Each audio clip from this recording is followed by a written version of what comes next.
દિલ્હીના જંતર મંતર ખાતે ચાલી રહેલા આંદોલનના સમર્થનમાં આજે સુરતમાં કલેક્ટર કચેરી સામે વિરોધ પ્રદર્શન યોજાયું હતું। સોનમ વાંગચુકને સમર્થન આપતા પ્રદર્શનકારીઓએ શિક્ષણ મંત્રીના રાજીનામાની માંગ સાથે ઉગ્ર સૂત્રોચ્ચાર કર્યા હતા।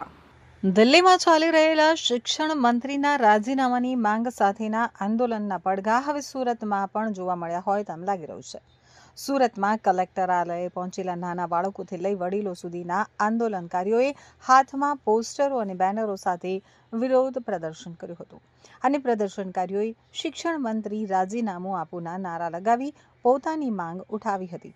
તો દિલ્હીના જંતર મંતર ખાતે ચાલી રહેલા આંદોલનને સમર્થન જાહેર કરતા લોકોએ શિક્ષણ વ્યવસ્થાને લઈ અને અસંતોષ વ્યક્ત કર્યો અને સરકારને યોગ્ય નિર્ણય લેવા અપીલ કરી હતી। મારું નામ અમૃત સરવાલિયા। આજે કઈ રીતે સુરતમાં વિરોધ કર્યો?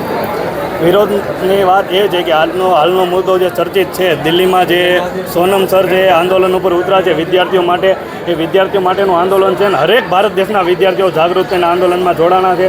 સુરત જિલ્લામાં બધા વિદ્યાર્થીઓ છે, હરેક કોલેજ અલગ અલગ કોલેજમાંથી, ટ્યુશન ક્લાસીસમાંથી, સ્કૂલમાંથી હરેક વિદ્યાર્થીઓ આવ્યા છે અને વિદ્યાર્થીઓ પોતાનું આવનારું ભવિષ્ય જોવે છે, એટલા માટે ઉગ્ર આંદોલન કર્યું છે। 1 મહિનાથી અનશન ચાલી રહ્યું છે દિલ્હી ખાતે। 2 દિવસ પહેલામાં પોલીસ દ્વારા જે લાઠીચાર્જ કરાયો, સોનમ વાંગચુકને લઈ જવામાં આવ્યા, આ બાબતે શું કહેવું છે?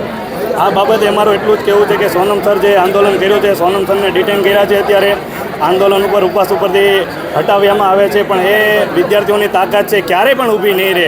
જ્યારે જરૂર પડશે ત્યારે વિદ્યાર્થીઓ પૂરી તાકાત સાથે વિરોધ કરશે। વિદ્યાર્થી તરીકે તમારી સરકાર પાસે શું માંગણી, શું અપેક્ષા?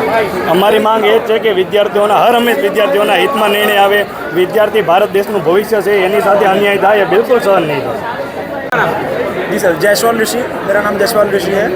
सर मुझे ये समझ नहीं आ रहा है कि चाहे दिल्ली हो चाहे सूरत हो, हमने शांतिपूर्वक प्रोटेस्ट के लिए एप्लीकेशन दी, दिल्ली में भी दी थी, यहाँ पे भी दी थी। तो सरकार को ऐसा कौन सा डर लग रहा है स्टूडेंट से, जो परमिशन नहीं देना चाहते हैं हम लोग को प्रोटेस्ट के लिए? हम लोग शांतिपूर्वक प्रोटेस्ट के लिए बोल रहे हैं, हम लोग स्टूडेंट्स हैं, हम लोग पढ़ाई करके आगे देश का भविष्य बनने वाले हैं। हम कोई आतंकवादी थोड़ी है जो हमको परमिशन नहीं मिल रही है शांतिपूर्वक प्रोटेस्ट के लिए भी। हमारे ही देश में हमको प्रोटेस्ट करने के लिए परमिशन की ज़रूरत पड़ रही है, वो भी हम मांग रहे हैं, हमको वो भी नहीं मिल रही है।